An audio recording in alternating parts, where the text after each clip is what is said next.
नमस्कार। आज हामी एउटा साँच्चै गजबको विषयमा गहिरिएर हेर्दैछौँ। हजारौं वर्ष पुराना हाम्रा हिन्दू दार्शनिक ग्रन्थहरूले कसरी आजका आधुनिक कक्षा कोठाहरूमा एकदमै व्यावहारिक समाधान दिन सक्छन् त। सुन्दा अलि अचम्म लाग्न सक्छ होइन र? तर साँच्चै यी प्राचीन पाठहरू भनेका इतिहासका पुराना पानाहरू मात्रै पक्कै होइनन्। यी त आजका विद्यार्थीहरूको भविष्य उज्यालो बनाउने एउटा गजबको नक्सा पो हुन् त। ल, सुरु गरौँ। अब अगाडि बढ्नु अघि आजको हाम्रो यो प्रस्तुतिको छोटो खाका हेरौँ है। हामी प्राचीन वैदिक उत्पत्तिबाट सुरु गर्दैछौँ अनि दर्शनका 6 शाखाहरू, ज्ञान र मूल्य प्रणाली हुँदै आधुनिक नेपालको शिक्षासम्म पुग्नेछौँ। अन्त्यमा माइन्डफुलनेस र आजका विद्यार्थीहरूको चरित्र निर्माणको विषयलाई पनि छुनेछौँ। र एउटा महत्त्वपूर्ण कुरा, हाम्रो आजको यो सम्पूर्ण छलफल भर्खरै अर्थात् सन् 2024मा त्रिभुवन विश्वविद्यालयका शिवप्रसाद तिमल सेनाद्वारा प्रकाशित पियर रिभ्युड अनुसन्धानमा पूर्ण रूपले आधारित छ। त्यसैले हामी यहाँ जे जति कुरा गर्दैछौँ त्यो एकदमै ठोस र वैज्ञानिक प्राज्ञिक आधारमा उभिएको छ। सुरु गरौँ हाम्रो पहिलो खण्डबाट, प्राचीन वैदिक उत्पत्ति, जसले यो सम्पूर्ण दर्शनको जग निर्माण गर्छ। अब यहाँनिर एउटा रोचक कुरा हेरौँ है। संसारकै सबैभन्दा पुराना मानिने यी ग्रन्थहरू कसरी तयार भए होलान्? यसको लागि हामी समयको निकै पछाडि जानुपर्छ। करिब 1200 ईसापूर्वतिर प्रारम्भिक वैदिक काल सुरु भयो। त्यतिबेला प्राचीन भजनहरू गाइन्थे अनि करिब 1000 ईसापूर्वसम्म आइपुग्दा ज्ञानका मुख्य स्रोत मानिने 4 वेदहरूको सङ्कलन गरियो। समय अगाडि बढ्दै गयो, वेदमा भएका अनुष्ठानहरू व्याख्या गर्न ब्राह्मण ग्रन्थहरू बने अनि पछिल्लो कालखण्डमा त मानव बस्तीभन्दा धेरै टाढाका शान्त जङ्गलहरूमा बसेर उपनिषद र आरण्यकहरू जस्ता एकदमै गहन दार्शनिक ग्रन्थहरूको रचना भयो। यो समयरेखा हेर्दा ज्ञानको विकास कति क्रमिक र गहिरो छ भन्ने प्रष्टै देखिन्छ। अब ती 4 भेदहरू चाहिँ के हुन् त? छोटकरीमा भन्नुपर्दा, ऋग्वेदले इन्द्र र अग्नि जस्ता प्रकृतिका शक्तिहरूको स्तुति गर्छ, यजुर्वेदले अनुष्ठानका प्रक्रियाहरू सिकाउँछ, सामवेदले ती मन्त्रहरूलाई गजबको साङ्गीतिक रूप दिन्छ भने अथर्ववेदले विधिहरूको पर्यवेक्षण गर्छ। अनुसन्धानले जोड दिएको एउटा एकदमै महत्त्वपूर्ण कुरा के छ भने नि, यी आधारभूत ग्रन्थहरूमा कहीँ कतै पनि जातपात वा थिचोमिचोको कुरा गरिएको छैन। यो त विशुद्ध ज्ञान र प्रकृतिको अवलोकन मात्रै थियो। ल, अब लागौँ दोस्रो खण्डतर्फ, दर्शनका 6 शाखाहरू, जसलाई षड्दर्शन पनि भनिन्छ। वेदहरूबाट कसरी विभिन्न दार्शनिक विचारहरू निस्किए भन्ने कुरा यो तालिकाले मज्जाले स्पष्ट पार्छ। एउटै जराबाट निस्किएका यी 6वटा शाखाहरू साँच्चै अद्भुत छन्। कतिलाई लाग्न सक्छ नि, प्राचीन दर्शन भनेको त खालि अध्यात्म मात्रै हो, तर त्यसो होइन। कपिलको साङ्ख्य दर्शनदेखि लिएर गौतमको न्याय दर्शनले तार्किक यथार्थवादको कुरा गर्छ। अझ अचम्मको कुरा त कणादको वैशेषिक दर्शनले सिधै भौतिक विज्ञान र आणविक संरचनाकै कुरा पो गर्छ त। अनि योग दर्शन मानसिक नियन्त्रणमा केन्द्रित छ भने वेदान्तले ब्रह्माण्डको अन्तिम सत्य खोज्छ। यी 6 शाखाहरूले विज्ञान, तर्क र अध्यात्म यो सबैलाई एकै ठाउँमा ल्याएका छन्। यसपछि हामी पुग्छौँ तेस्रो खण्डमा, ज्ञान र मूल्य प्रणाली, जसले मस्तिष्कलाई आकार दिने काम गर्छ। यी दार्शनिक शाखाहरूले समाजलाई बाँधेर राख्न 3 ऋणको एकदमै सुन्दर अवधारणा ल्याए। यसलाई एउटा ऐतिहासिक मूल्य प्रणालीकै रूपमा बुझ्न सकिन्छ। यसको मान्यता के हो भने, जन्मदा हामी हरेक व्यक्ति आफ्ना पुर्खा, आफ्ना शिक्षक र यो सम्पूर्ण ब्रह्माण्ड वा ईश्वरप्रति ऋणी हुन्छौँ। यसले मानिसलाई समाज र शिक्षाप्रति उत्तरदायी बनाउँछ। यो कुनै अन्धविश्वास होइन है, यो त अग्रजहरूप्रति गहिरो सम्मान जगाउने र अनुशासन सिकाउने एउटा बलियो फ्रेमवर्क हो। यसले हामीलाई हाम्रो चौथो खण्डमा पुर्याउँछ, आधुनिक नेपालमा शिक्षा, अर्थात् जरादेखि फलसम्म।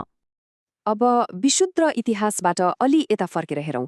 आजका दिनमा यी प्राचीन अवधारणाहरूले आधुनिक नेपाली शिक्षाका समस्याहरू कसरी सुल्झाउन सक्छन् त? यहाँनिर 2वटा फरक दृष्टिकोणको तुलना गरिएको छ। एकातिर छ पूर्ण रूपमा भौतिक र आर्थिक सफलतामा मात्र केन्द्रित आधुनिक शिक्षा। यसले त ज्ञानलाई पैसा कमाउने मसिन मात्र बनाइरहेको छ होइन त? अनि अर्कोतिर छ हाम्रो समग्र हिन्दू शैक्षिक दर्शन। यसले भौतिक सफलतालाई नकार्ने होइन, तर सँगसँगै आध्यात्मिक विकास, चरित्र र नैतिक कर्तव्यलाई पनि उत्तिकै महत्त्व दिन्छ। स्रोत सामग्रीले पनि विद्यार्थीको सर्वाङ्गीण विकासका लागि यही समग्र दृष्टिकोणमै जोड दिएको छ।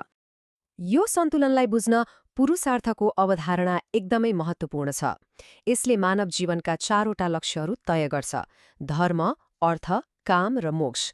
आजको कक्षा कोठामा यो किन यति धेरै सान्दर्भिक छ त? किनकि यसले विद्यार्थीहरूलाई स्पष्ट रूपमा सिकाउँछ कि धन कमाउनु र आफ्ना चाहना पूरा गर्नु कुनै गलत कुरा होइन, तर त्यो सधैँ नैतिकता र सदाचारको बाटोबाट हुनुपर्छ। यसले आजको तीव्र महत्वाकांक्षा र नैतिक निष्ठाको बीचमा एउटा गजबको सन्तुलन मिलाइदिन्छ। अब लागौं खण्ड 5 तर्फ, माइन्डफुलनेस र मानसिक नियन्त्रण। यसको कक्षा कोठामा कसरी प्रयोग हुन्छ त? हेरौं। आजका विद्यार्थीहरूको एउटा साझा र एकदमै ठूलो समस्या के हो भने नि ध्यान केन्द्रित गर्न नसक्नु। यसको एउटा कडा समाधान चित्तवृत्ति निरोधमा पाइन्छ। सुन्दा अलि भारी शब्द लाग्न सक्छ, तर यसको सीधा अर्थ हो मनका चञ्चलताहरूको अन्त्य गर्नु र पूर्ण मानसिक स्थिरता प्राप्त गर्नु। पतञ्जलिको योग दर्शनबाट आएको यो अवधारणा आजको यो डिजिटल दुनियाँमा अलम्बलिएका विद्यार्थीहरूका लागि साँच्चै एउटा अचूक ओखती जस्तै हो। तर यो मानसिक स्थिरता कसरी प्राप्त गर्ने त? यसका लागि योग दर्शनमा आधारित 3वटा एकदमै व्यावहारिक चरणहरू छन्। पहिलो, यम र नियम मार्फत आफ्नो दैनिक जीवनमा नैतिक अनुशासन ल्याउने। दोस्रो, आसन र प्राणायाम मार्फत शारीरिक मुद्रा र सासको नियन्त्रण गर्ने। अनि तेस्रो, जप र तपको प्रयोग गरेर मनलाई स्थिर बनाउने। यी कुनै परम्परागत कर्मकाण्ड होइनन् है, यी त आधुनिक कक्षा कोठामा सिधै प्रयोग गर्न सकिने एकदमै प्रभावकारी माइन्डफुलनेस अभ्यासहरू हुन्। र यी अभ्यासहरूको नतिजा साँच्चै नै जादुमयी हुन्छ। अनुसन्धानले के देखाएको छ भने यस्ता मानसिक नियन्त्रणका अभ्यासहरूले विद्यार्थीहरूको सिकाइ क्षमता सिधै बढाउँछ। उनीहरूले परीक्षामा उच्च उपलब्धि हासिल गर्छन् र उनीहरूको आत्मविश्वास पनि वात्तै बढ्छ। आखिर मन शान्त भएको विद्यार्थीले नै त हो नि उत्कृष्ट नतिजा ल्याउन सक्ने। अन्त्यमा हाम्रो अन्तिम खण्ड आजका विद्यार्थीहरूको चरित्र निर्माण र त्यसको सांस्कृतिक जग। यी सबै दार्शनिक कुराहरूले अन्त्यमा गर्ने भनेकै विद्यार्थीको दैनिक व्यवहार र सामाजिक सिपको विकास हो। शिक्षा भनेको त किताब घोक्ने र परीक्षा पास गर्ने मात्रै पक्कै होइन। यो शैक्षिक दर्शनले हाम्रो जस्तो विविधताले भरिएको समाजमा सहिष्णुता सिकाउँछ। अघि हामीले कुरा गरेको ऋण तिर्ने भावनाले शिक्षक र अभिभावकप्रतिको सम्मान बढाउँछ।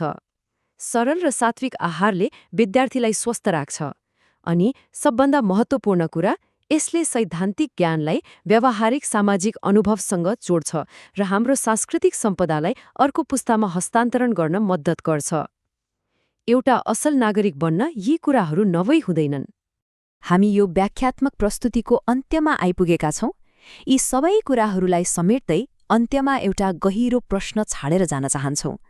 आधुनिक कक्षा कोठाहरूले भौतिक सफलताको तत्काल आवश्यकता र आध्यात्मिक चरित्र तथा मानसिक स्थिरताको यो प्राचीन आवश्यकता बीच कसरी प्रभावकारी सन्तुलन कायम गर्न सक्छन् होला? आजको अनुसन्धानले देखाएको बाटो भनेकै यही प्राचीन दर्शन र आधुनिक महत्वाकांक्षाको सन्तुलनमा लुकेको छ। यो विचारणीय प्रश्नसँगै आजलाई हामी यही बिदा माग्छौं। साथ दिनुभएकोमा धेरै धेरै धन्यवाद।